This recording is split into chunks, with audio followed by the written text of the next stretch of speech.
one of my greatest fears was, we've had a lot of Kenyan celebrities who are just big on TV and they end up dying paupers. That is one of my biggest fears. Those are some of the fears I faced when I lost radio. Umekuwa ukisurvive aje as an artist during this pandemic? My family they've been my heroes. Month in, month out, bringing food, helping me out in paying rent. My wife at that time was 5 months pregnant, and she had a very difficult pregnancy, and she was on bed rest 24 hours a day.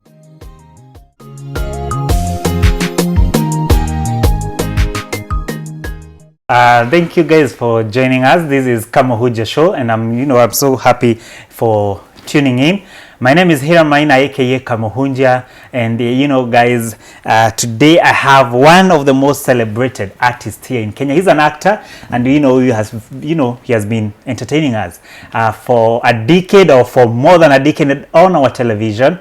And he used to play, or he plays in a show called Mother-in-Law as a house help. A chef. A chef. Okay, a chef. A chef. Hey, bro. No offense, lakini ni banta. Na ni Mustafa mwenyewe tuko naye hapa. Mustafa. Yeah, man. Ni aje? Niko fresh, labda za koko. Mimi niko poa. Siku hizi unasema sasa unajibu COVID. By the way, one word to summarize all the problems in anyone's life at this time. COVID. Uko aje lakini? COVID. How is COVID? Yo. Hey. Yeah, COVID. Wewe ushaipata COVID? Never ever. Na isikupate by the way. In Jesus name. Amen. I practically, of course, kuna protection ya Mungu. Of course. Yeah. But I'm also very, very, very deliberate about how I carry around myself. Mambo ya mask, lazima, sanitizing, washing hands, as in ease it, to follow the instructions. As in how much time will it take? Yeah, just seconds and you're done. 30 seconds. Yeah, 30 seconds and you're done. Instead of kaosi wiki mbili. Oh yeah. Sasa Mustafa, tunakujua Mustafa, tumekuwatch pale na leso, kofia.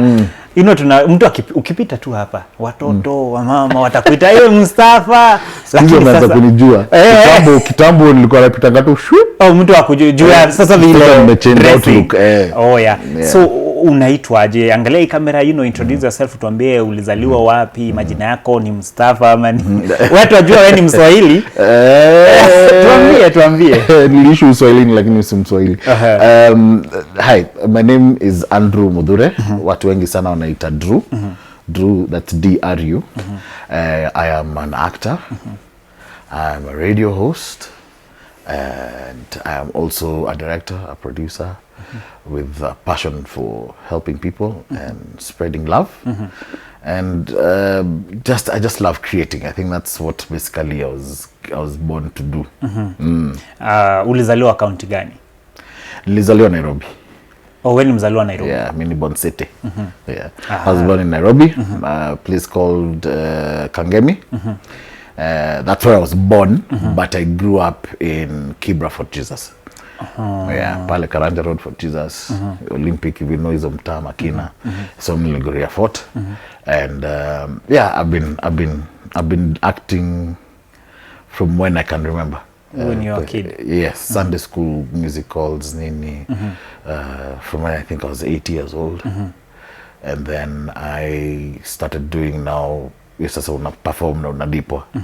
Sio kazi ya kanisa, pole.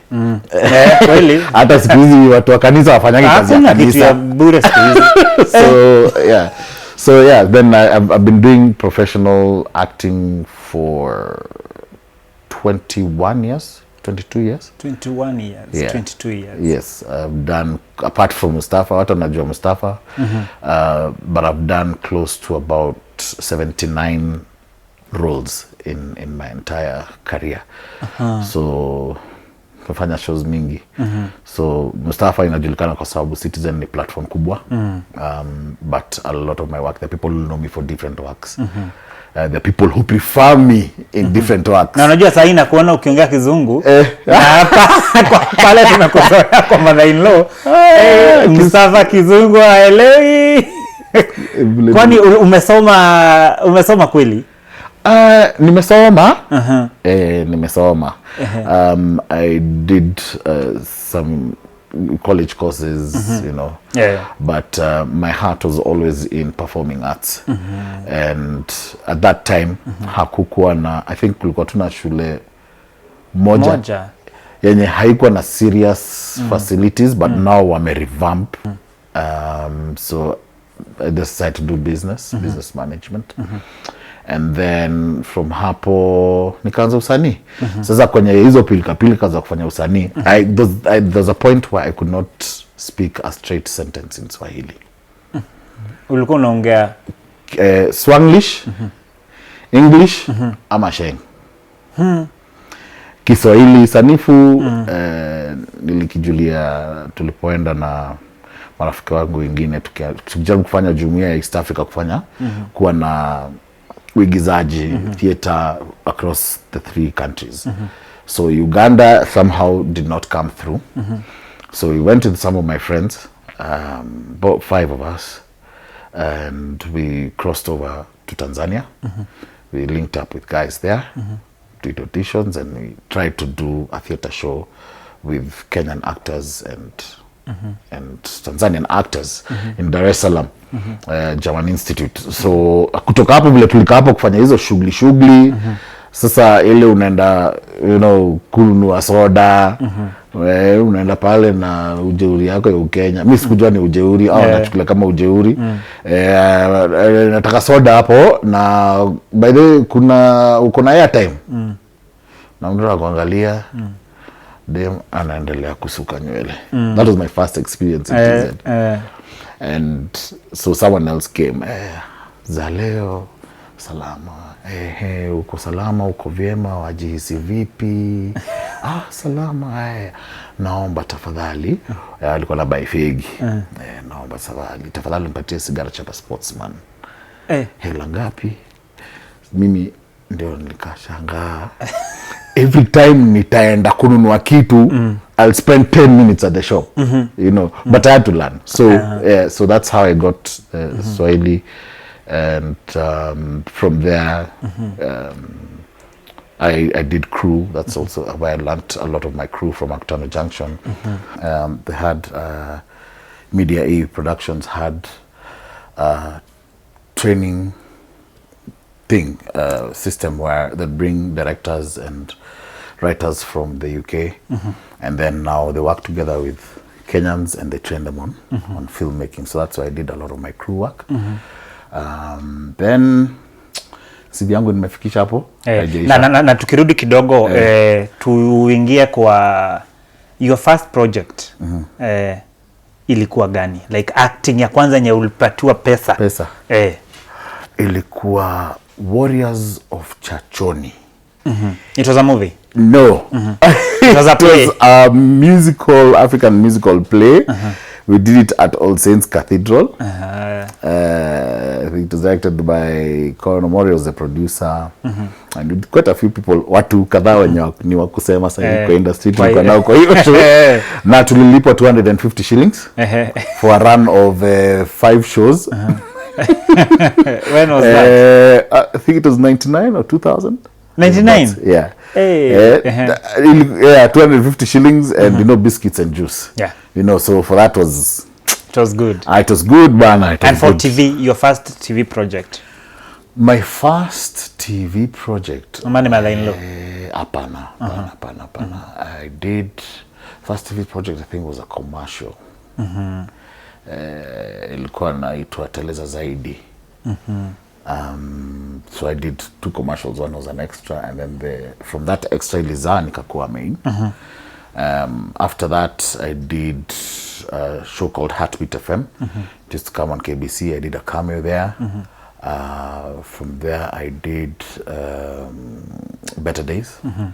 Better Days, yeah, 2. I remember. Yeah, did quite a few, like almost a whole season as a detective there. Then I did a movie called Rasta.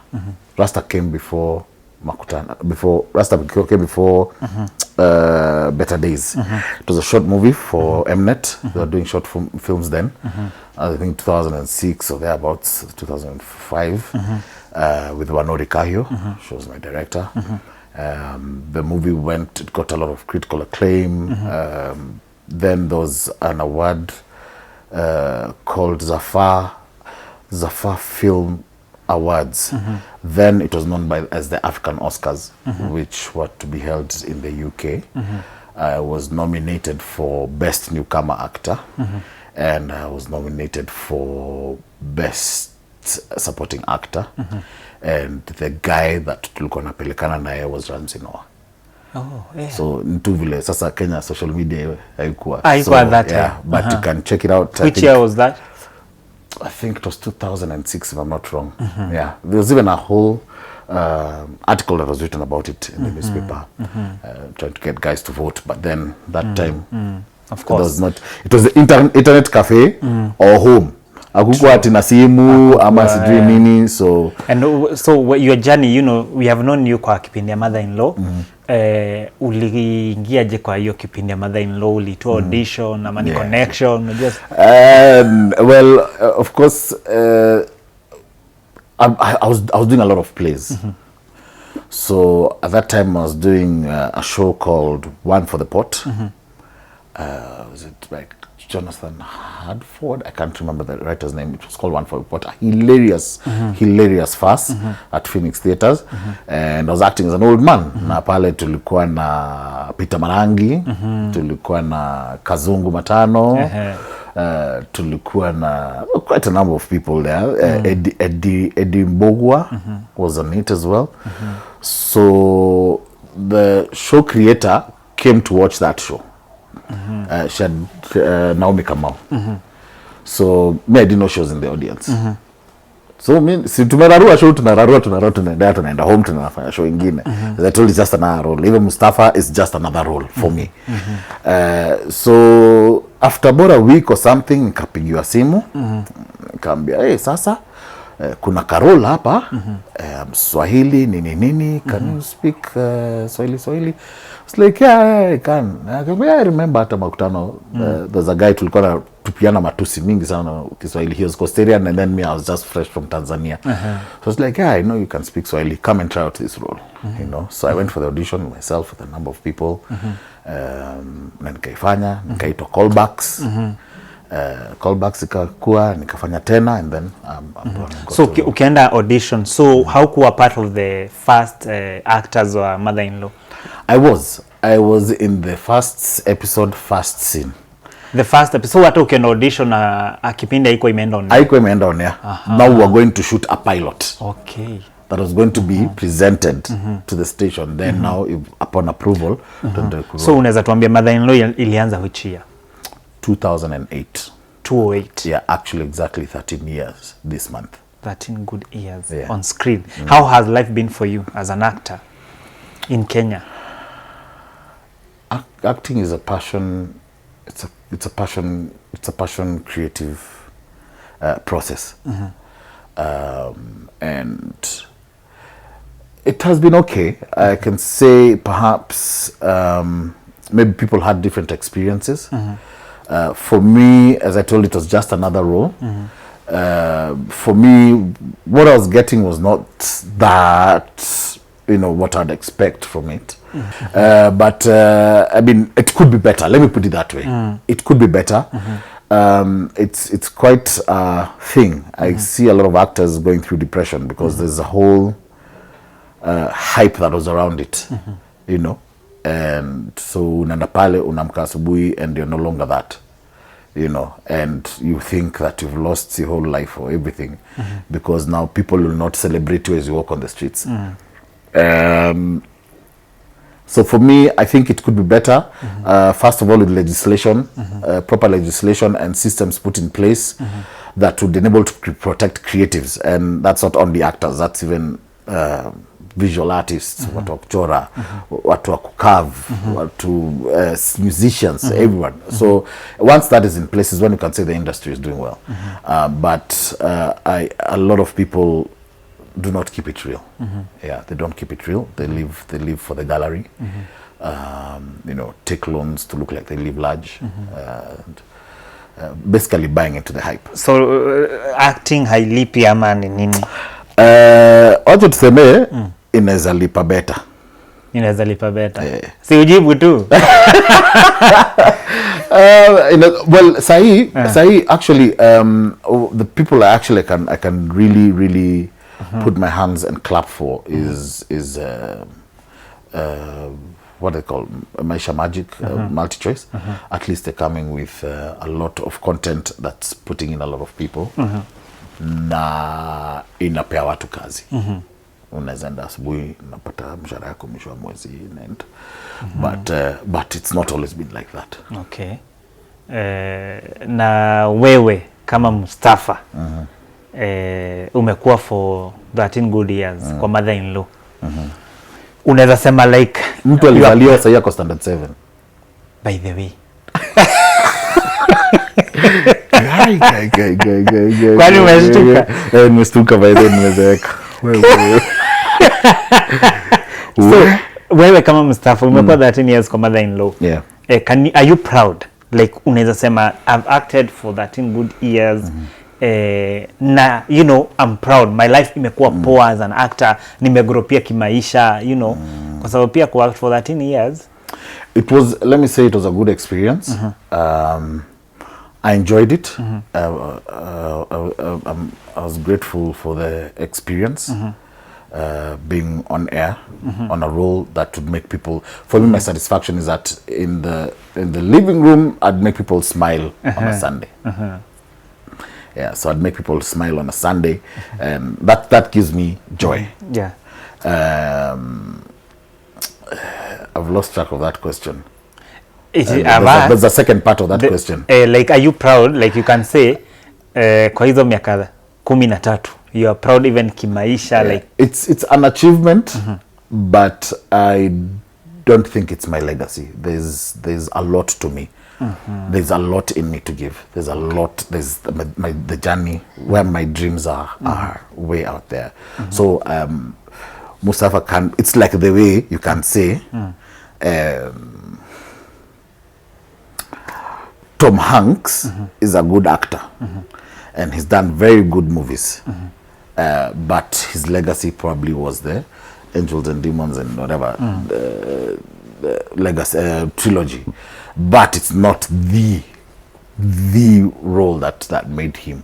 So I think my journey has just begun. It's 13 years. I know people are like, "Where?" But no, if it's to look at it 360, I'm very far. I'm very far. I'm very far from what I want to be or where I want to be. Yeah.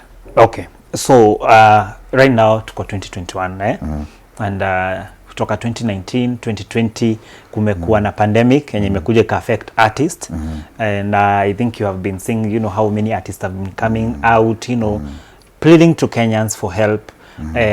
Wewe kama msanii umekuwa kwa kipindi for that, and I think Mother-in-Law bado is still on air. It was not cancelled. Wewe umekuwa ukisurvive aje as an artist during this pandemic? Well, it was difficult because that flu. I was on radio as well. I was on Hot 96 for 5 years, and that flu came and hit business, and unfortunately myself and a number of others were retrenched. That was very difficult. That was very difficult. And how have I survived? Prayer, a lot of prayer. My family they've been my heroes. Month in, month out, bringing food, you know, helping me out in paying rent, giving an encouraging word, you know, telling you, you know, Drew, you can't go down on this. You can't go down with this, you know. You have to keep your head up and keep rolling. My wife was, at that time, was 5 months pregnant, and she had a very difficult pregnancy, and she was on bed rest 24 hours a day. So unaweza imagine sasa hizo stress zote alafu hata whatever you've been told to go home with is basically in a mezona bills. So you have so my family has been a great deal of support. One or two friends. The many friends that I had, some of them, you know, calling them for work and everything. Wengine wachukui simu, maybe for good reason. Wengine they don't return calls, but there are one or two as well who would put out a good word for you and say, you know, by the way, Drew is looking for work. So it's been very difficult, but I think the most important thing, two things every person, not even any artists, even every person should guard with everything that they have is their mind and their heart. If you let loose of those, your life will go down in a very difficult, it will just go spiraling down. You need to look out, you need to watch out and see what are you telling yourself. What conversations are you having with yourselves? Because that is what kills many people. That's what drives people out into depression. Depression happens, and it's fine. You can go through it and get out of it, but don't stay there. You see, and the only way to get out of it is what are you telling yourself? What conversations are you telling yourself? Are you waking up in the morning and umevaa kilemba, I was about to cuss. Waking up in the morning and saying, Hiram, you are just as good as an old torn curtain. You're not useful to this life. You tell yourself such things. That's what's going to become. Yeah. So, and then on top of that, pali naishi niko na kashamba. I started planting a few things just to sustain the family, to have food to eat. But in terms of work, I don't have much I can call work. I'm still living off my family, my extended family. You know, I'm still living off them. They're helping me out with the kid. And all I can say is that God has been with me all through. I can't say it's a miracle. Time I pay rent in installments sometimes. You know, I have a very understanding landlady and she knows how things are. So napata kidogo nalipa, you know, not taking advantage of graces that says ati nimepata do sasa asina lipanga na installments. No, it's actually generally how the situation is. So yeah, at least family I can, you know, kuna kashamba hapo nyuma, you know, might get into a bit of livestock, nifuge kidogo, niuze tu mayai mahali or something. But that is where it is. That is the reality of the situation on the ground. Yeah. Na what unaweza taka kuambia those people who have been supporting you, your family, you know, you can talk to them, you know, appreciate them. Kwa sababu unajua si rahisi pia family kuingilia penye when you are, you know, your low moments. What can you tell them? Fam, I should mention their names, but mom, my sisters, my brothers, you are the true stars. I wouldn't have gotten to today, almost a year out of work, without you guys helping me out. And I want to really appreciate you. And I pray that soon things will look up and it will be my turn to kurudisha mkono. But nashukuru sana.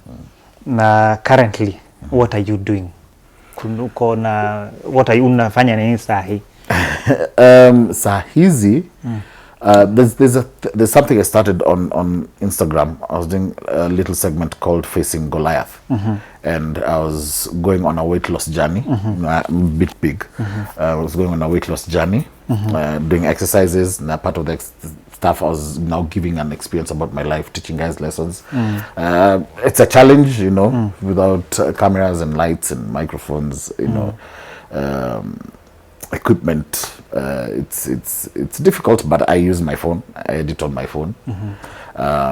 Some of the equipment I had in the house, guys broke in and stole them, so it took me back. So when I was even starting that journey, everything I do on the phone, even making soundtracks, I use my phone, and up. But of course, it's difficult, you know. But I keep going. Whatever you are doing in a generate income. No. So what are you doing right now that is I'm doing a lot of pro bono work. So there are many other roles I've played there. They can be able to go and check it out. But in terms of ingizaing chums that would be able to sustain me, nope. So your family is still playing part? Yes, they are.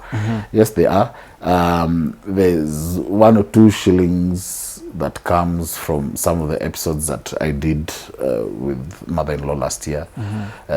So I'm diligently looking for work because I don't want to run out. You know, so that's actually, I'm really looking for work, shows and stuff. I love doing post-production. One of my dreams is having a studio where I can do sound scoring, you know, making soundtracks for movies, recording voiceovers. I'm also a voiceover artist. You know, there's a lot of online apps that are there, websites that you can get to do work, you know, and submit, you know, like Fiverr, Voquent, but then now I can't do with the phone. Yeah, so, but I know step by step, day by day, I know I'm going to get there. I'm going to get that stuff replaced. I mean, the 2 laptops, and I mean, it was a whole setup. I mean, but one day I know I'm going to get up on my feet. I was on the floor lying down. Sasa niko kwa magoti. Itafika point sasa ni nitajisimamia. Yeah, but so it's just moving on. You know, one danger, one of my greatest fears was, you know, we've had a lot of Kenyan celebrities who are just big on TV and they end up dying paupers. That is one of my biggest fears. And those are some of the fears I faced when I lost radio. And, you know, budgets were being cut left, right, and center. So it was also affecting my pay from the shows that I was doing. So that was my biggest fears. And for me, one of my biggest dreams would be like a point where this industry, where guys would be able to make a good amount of money and live off it. And live off it. I feel, yeah, that's one of my biggest wishes. Yeah. And you see, there's a story I saw you did. And you helped, I think her name was Baby Naila. Oh, sweet little girl. I saw that story and it really broke my heart. Because this is a parent who is looking to extend the time that they'll spend with that child. I pray for that child every day, even beyond contributing anything. My biggest prayer is that kid akue. As in, ndio lakati ainge atoke akue poa. You get and one thing I don't believe, I believe in giving. Even though I have nothing, I'll give what I have. You see, so when Tuko approached me for that, I was like, sure, you know, woke up very early, went to the offices and we did that interview. I barely had fuel to get there. But for what do I have? I have a face, okay? I have a name. That's what I'll give. You see? And that's what I challenge a lot of actors. Give. Give. If someone is in trouble, even though you don't have money, there's a way you can help. You know, so I believe in giving. And Baby Naila, I hope, I'm still yet to hear feedback on how that contribution is going, but I pray that it goes well, that the parents will be able to get what they need for the child. Well, that was so good.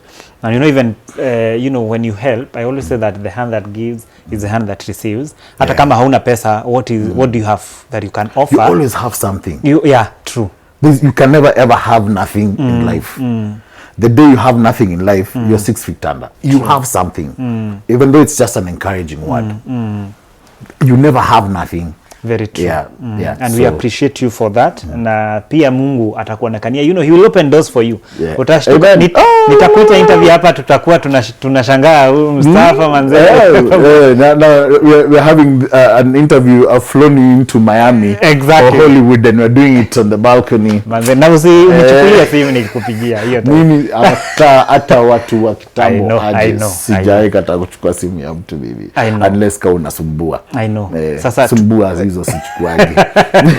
Lakini mtu unajua huyu mtu ni genuine nini, you will always speak. Yeah, I'll always speak. Yeah. Sasa tukimalizia your role kwa mother-in-law na in real life ni the same? Never. It's a role. It's a character. Unaona? Leso, kofia na script.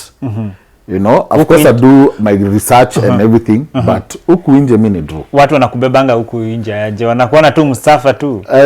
Kuna ile kustuka, ni wewe. You know, but na meno iko wapi? Meno iko.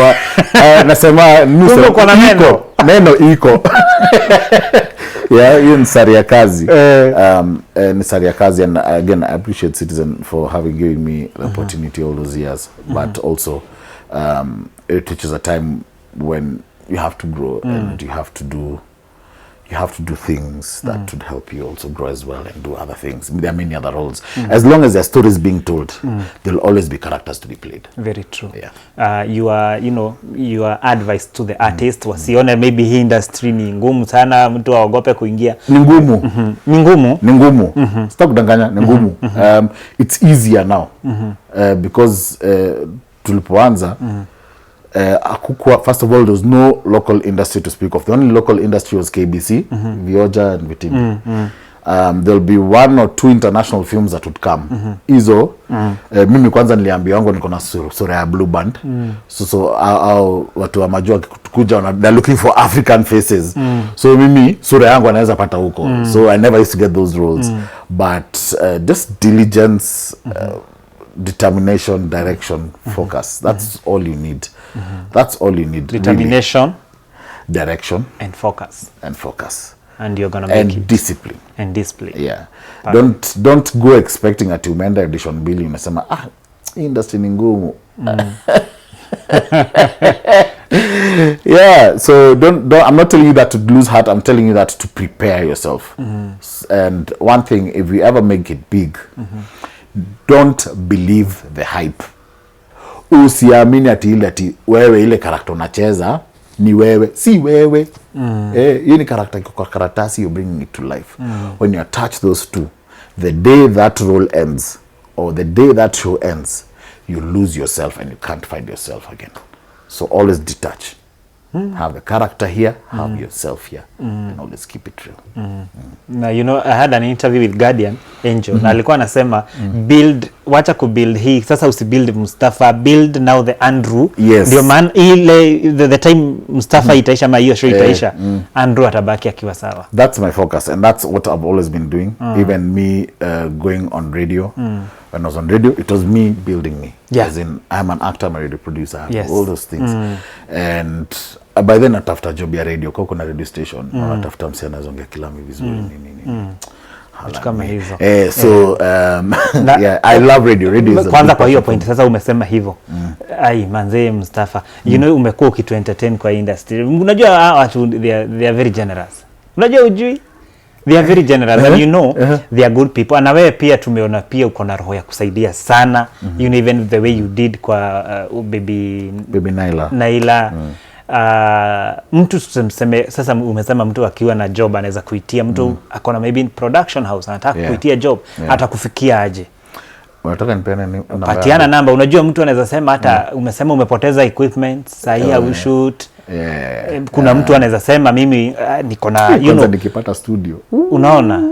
Na kuna mtu anasema anaweza kuwa na kadao, naweza kimbiza radio vizuri yangu kwa nyumba. Podcasts anaweza kimbiza vizuri, but anyway with time I know it will happen. Unajua kuna mtu anaweza amua venye umesema venye life imekuwa rent pia imekuwa sasa ngumu sasa mpaka family ndio inakami. Mtu amue akulipie, patiana namba yenye inasoma M-Pesa yako.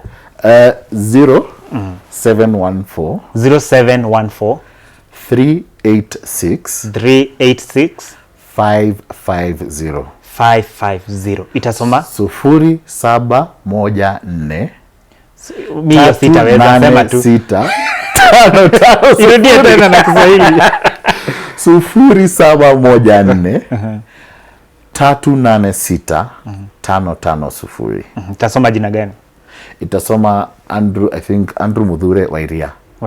Ama Andrew Wairia. Andrew Wairia, so zingine safari kwa interchange. But Andrew Mudhure ama Andrew Wairia. Hiyo ni poa. So we appreciate you. Na tumefurahia sana pia kwa kuja, you know, to converse with us. We appreciate you. Na you know guys, wacha tusimame na watu sahibu. You know it is me today, kesho ni wewe. And you know we value you, our viewers. Keep watching Kamuhujia Show, and you know keep subscribing. Till next time, bye bye.